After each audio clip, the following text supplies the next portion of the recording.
Guys, so a friend of mine had gave me an idea to do a vlog to talk about trauma, and I have had trauma, experiences that happened in my life, and I want to, talk to you guys a little bit about that. And I also done research as well on what trauma is and other details, about it as well. Now, for me, I have gone through a lot, and I haven't had any support, to help me deal with it. Now, for my first experience, when I lost, my loved ones, like I had lost my grandmother to colon cancer back in 2002, and then a few years after that, back in 2012, I had lost a friend of mine who was murdered. He was a childhood friend, and we were very close. And that, death, of his affected me. And then it was hard for me to cope with it because I didn't have anyone to lead on about it. And then after that, I lost another friend who I went to high school with. And that was like another trauma for me because I haven't seen him, in a long time either, but I know I had spoke to him on video chat, and I do feel guilty in some way because he did wanted to hang out with me, and there was just never, a time to do that.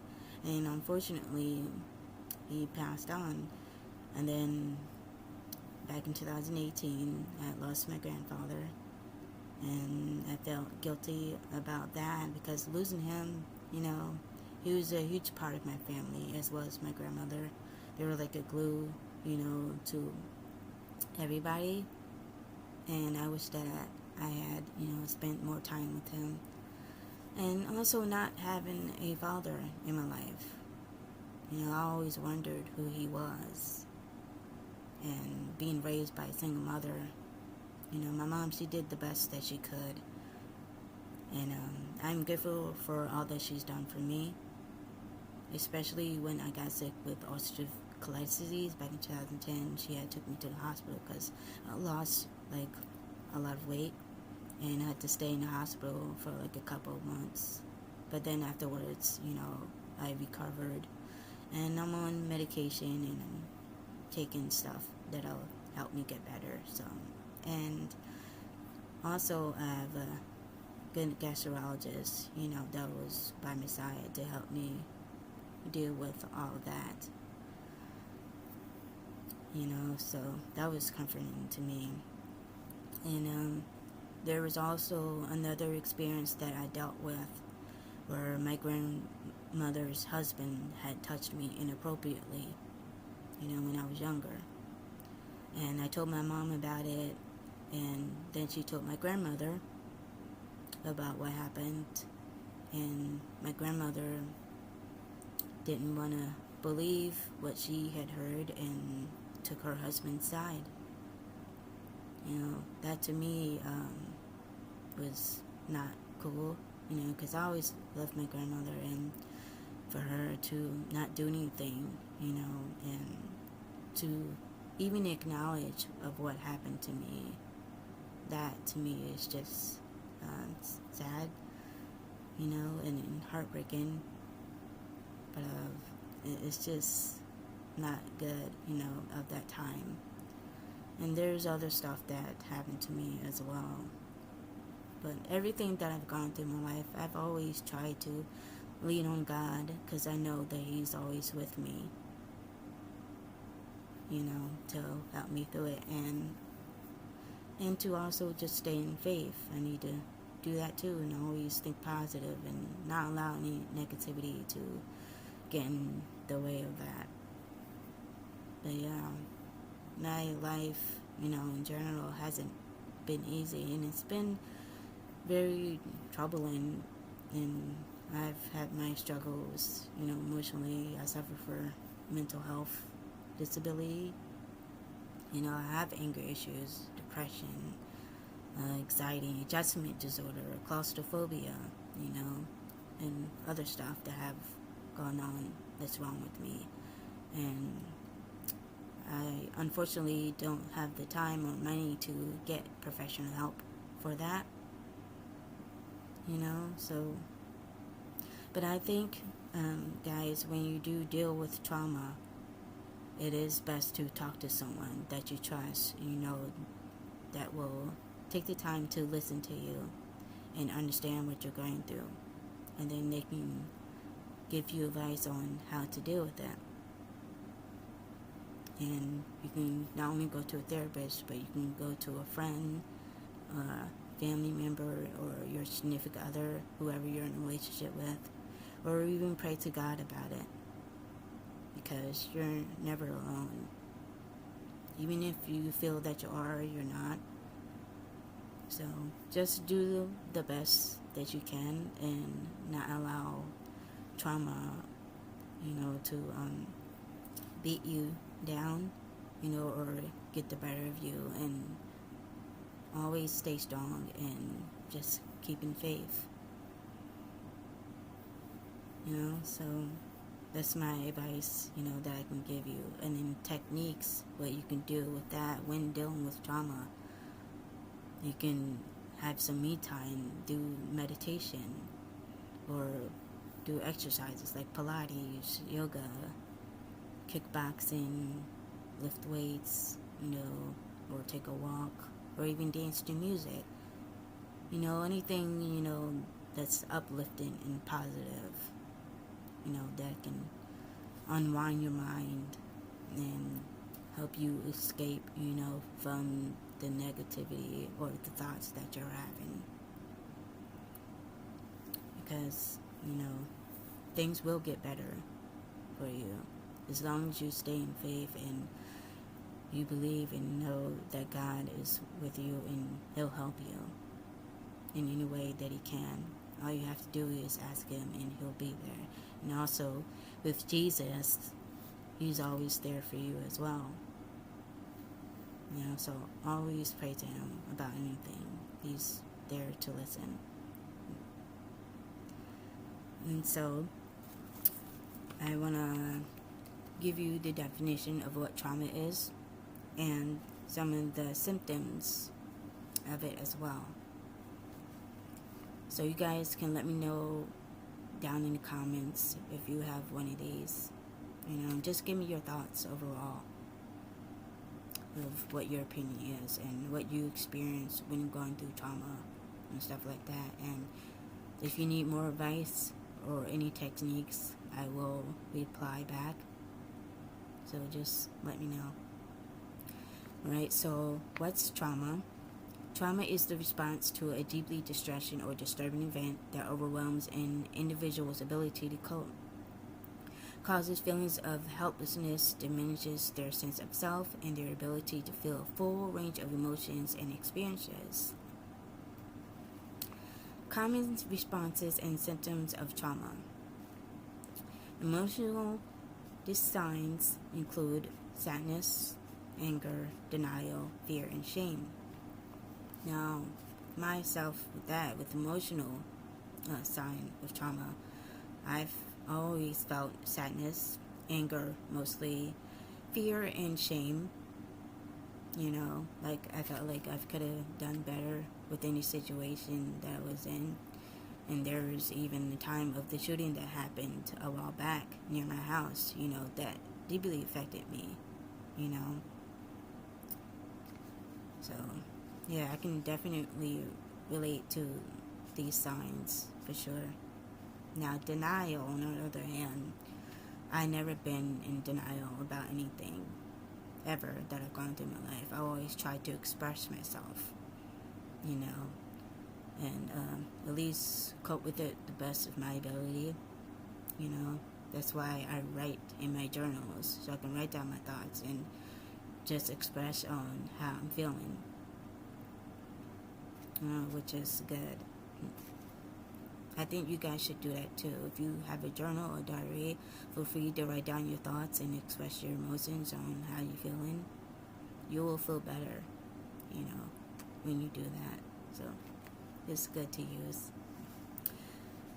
And for the emotional signs, these may lead to nightmares, insomnia, difficulty with relationships, and emotional outbursts. Now, I've had all of these signs. I've had nightmares and insomnia. I've had insomnia since I was a child. I've always stayed up, so I'm like a night owl. You know, yeah. So, because I go to bed, at a certain time. That. Difficulty with the relationships. Now, if I had, relationships here and here, but my first two serious relationships, like with my ex, and then the one that I'm currently in a relationship with, I've gone through a lot with this person, and there's a lot of ups and downs, with that, and trauma itself, of the mistakes that I've had put through with this person that I'm with, and always thinking what I could do better to fix the situation, and just try to have better communication. Yeah. An emotional outburst, I've had that, where I would lash out in anger, no matter what I was feeling. If I felt agitated or upset or anger, I would try to let someone know about it, because I don't mean to, have an emotional outburst or lash out at anybody, because I don't ever want to take it out on the wrong person, especially if it's those that I'm close to. I don't ever want to do that, because it's not their fault, and I can understand the way that I come off is, not good. So that's something that I need to change and work on for me. So, yeah, because it's not a good feeling. You're already in a fucked up mood, and then you just take it out on somebody else. That's not fair. So we definitely, as people, we're human beings, we need to think before we do things or even say things. So always think before you say anything. It's important, Next is common physical symptoms, which is nausea, dizziness, altered sleep patterns, changes in appetite, headaches, and gastrointestinal problems.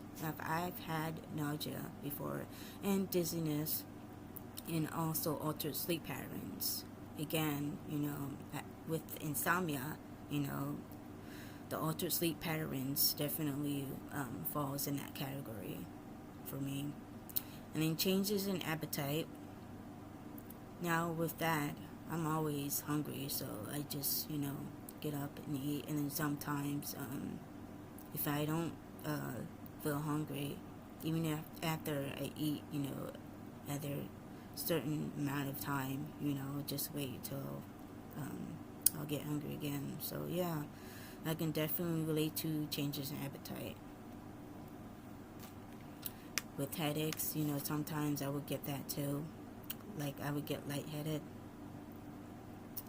But I try to, take, aspirin for it. And then eventually it will go away.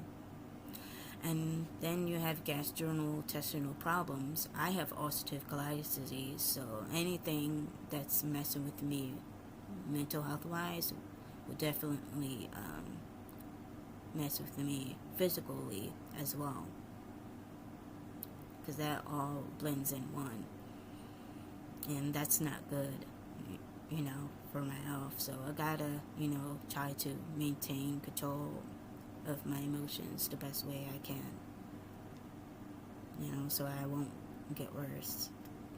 Because you can, make yourself sick, that way. And lastly, psychological disorders may include PTSD, depression, anxiety, dissociative disorders, and substance abuse problems. Now for PTSD. Like I told you guys, I did a story time about the shooting that was near my house, and I was at this new restaurant and everything was fine. And then I started having panic attacks or a PTSD moment where I was hearing popping noises and I didn't know where it was coming from. But I know that it was, because of the tops on the cups. Like when you put the straw through it, makes a popping noise. I didn't know at the time because, I didn't feel comfortable being, at a restaurant, because I never been there before, so. But I tried my best, to ignore it, but yeah, it got the best of me. So that day, during that time was just not good, for me. Yeah, so. And then depression, that's really been hard on me as well. Depression or any type of mental health disorder is really bad, for me, because I could be feeling okay one day, then the next I can feel all depressed and down, and not know why. And then, I can write down, only reason why I felt that way and just talk about it. So, at least that's comforting. I hate, having depression because it's not good feeling. Depression overall is just awful. And then with anxiety, I have that as well. And that also blends in with the claustrophobia that I have, because when I went to that fun house, when I was on this boardwalk, the place that I went to with this person that I'm with, we were inside this fun house, and there's like this enclosed space area with mirrors, and you had to find your way out in order to find the exit. I didn't want to go through it, but I had to in order to face my fear with that. So I'm glad that I did it, but I don't think it conquered my cure for claustrophobia. And I had that claustrophobia moment when it was like really hot out, and I was with my mom and my brother. And my mom, she has like a 2-door, red Honda 2005, Civic. And the back, seat, of course doesn't have any doors at all. So when it was hot that day and we had food, I really started, having a panic attack and couldn't breathe. And my heart was like racing like really bad, and I thought something really bad was going to happen to me. So that was really scary. And I don't ever want to, experience that ever again. So whenever I ride with my mom, I will always want to, like, ride up front, in the passenger seat instead of riding in the back, because I would feel more comfortable, that way. Because I don't ever want to sit in the back seat if someone has to take in the front seat, because, with my claustrophobia, then that can cause a problem. And I never had dissociative disorder or substance abuse problems. I never drank alcohol or did any types of drugs ever in my life. But I know being around someone that does smoke, it does cause secondhand smoking. But I'm just glad that I'm the type of person that's not easily influenced. I've never been in the wrong crowd, or ever was a follower. Even though I was a loner and always stayed to myself, I just never gotten into anything like that. So I'm glad, that I'm not that type of person, and I have some type of self-control, so that's good. Yeah, so that's my topic, for my vlog about trauma. I hope you guys got a lot out of this video, and I hope I helped you in some way and give you advice and techniques on how to deal with it. And if you need any more, help or just advice or anything that you want to talk to me or ask me about, feel free to drop a comment below and I will reply back to you. So please give this video a like if you enjoyed it. Make sure to leave a comment and also subscribe to my channel, and don't forget to turn on the notification bell button so that you won't miss any videos. Alright, take care guys. Bye.